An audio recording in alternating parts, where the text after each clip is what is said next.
This was the moment the Greste family was hoping would never happen.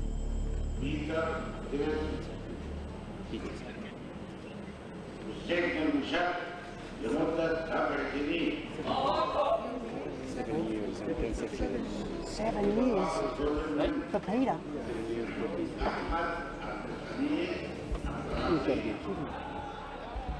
As the court erupts, brothers Andrew and Michael can barely believe what they've just heard.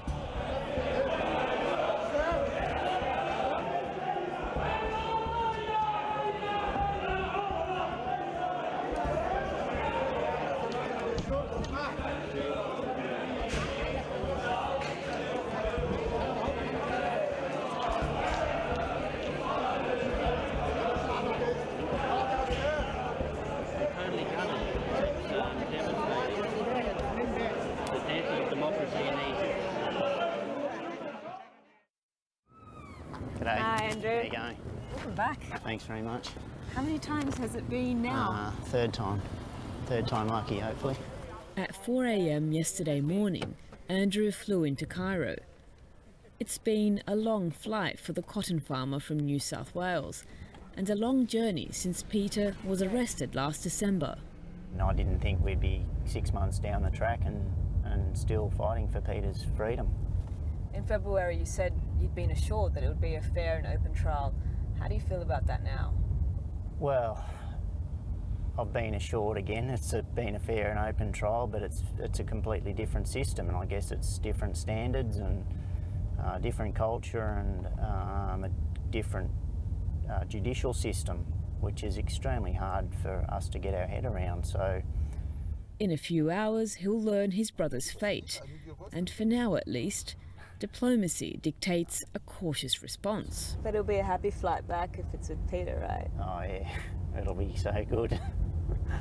It'll be so good. Yeah, I haven't indulged myself too much in imagining what that'll all be like, and the moment that he gets released from prison, it'll just be so good. But I guess we're not there yet, so. Okay, Mr. Andrew, welcome back, sir. Thank you. Just I need your signature, please. Hey, how you going? Yeah, good, mate. Peter's other brother, Michael, is staying at the same hotel. He's been in Egypt almost a month. So what's it like? Is it usually that you pass the baton to each other? Someone's here and then they leave and the other person comes? It's kind of funny, like the first swap over was here. Between them, the brothers have spent almost 4 months here, a sign of the close-knit family's determination to support Peter. Yeah, there's been one of us here at every court session, and we've Available prison visit. Yeah, and we've used every allowable prison visit that we're entitled to. Michael has been to the prison the day before. Yeah, just took in some sushi and hopefully it's the last visit. Yeah, right, the last delivery. Last supper, hopefully, last before supper. some freedom. He's all right as well. Did you talk about what might happen if it's just not a good verdict? I tried not to pay too much attention to it because I just can't, Yeah, I know. imagine the idea I'll that cross he's going that to bridge get when we get convicted. there, I suppose. Right now, coalition forces are starting to... Peter's work as a foreign correspondent for the BBC, CNN and Al Jazeera English had taken him to the world's trouble spots. A unified Kenya. His arrest in December was part of a sweeping crackdown against the outlawed Muslim Brotherhood. The charge was conspiring with the Brotherhood to undermine the state. He's my brother and family, so, he means everything.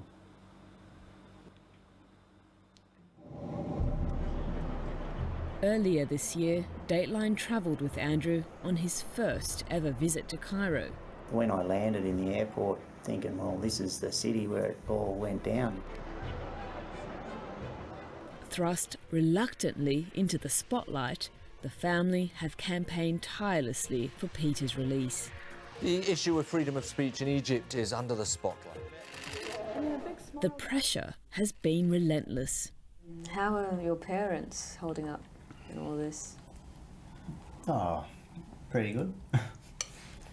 Look, it's been really stressful for all of us, and we're all pretty anxious, I guess, now that we're actually on D-Day, and when you know, Peter's fate lies in someone else's hands, and the outcome of today is going to affect, well, potentially, depending on what the result is, going to affect our lives as well.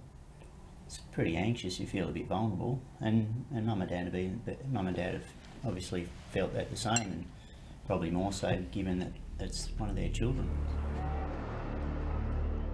Peter Greste and his Al Jazeera colleagues have been locked in a small cell for 23 hours a day behind these walls. And the world has seen them caged in court. At first, there was no translator for Peter. And the prosecution evidence has been bizarre, including Greste's BBC documentary on Somalia and holiday snaps of his parents. The prosecutor did not present a single piece of evidence that was there wasn't a single piece of evidence in court which was falsified. There wasn't any fact that we got wrong. There was no story that we manipulated.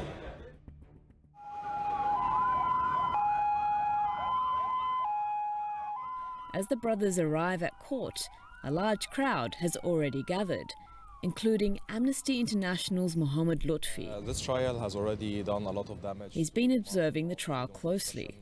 Do you think this is a political case? I think from the beginning there is a big political context to the case.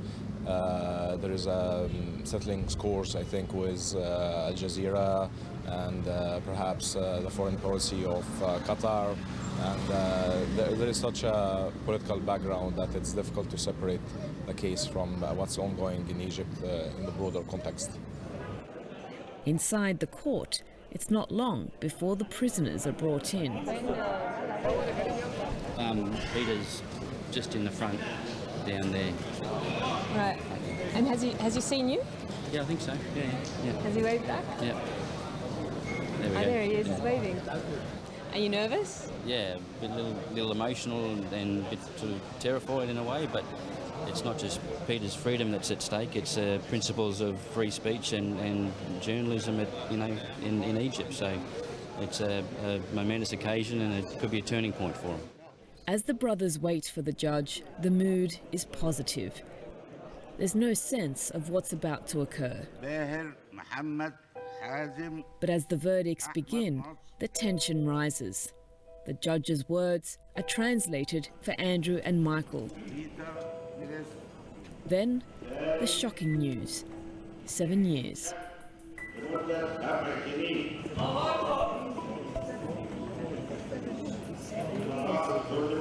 Peter.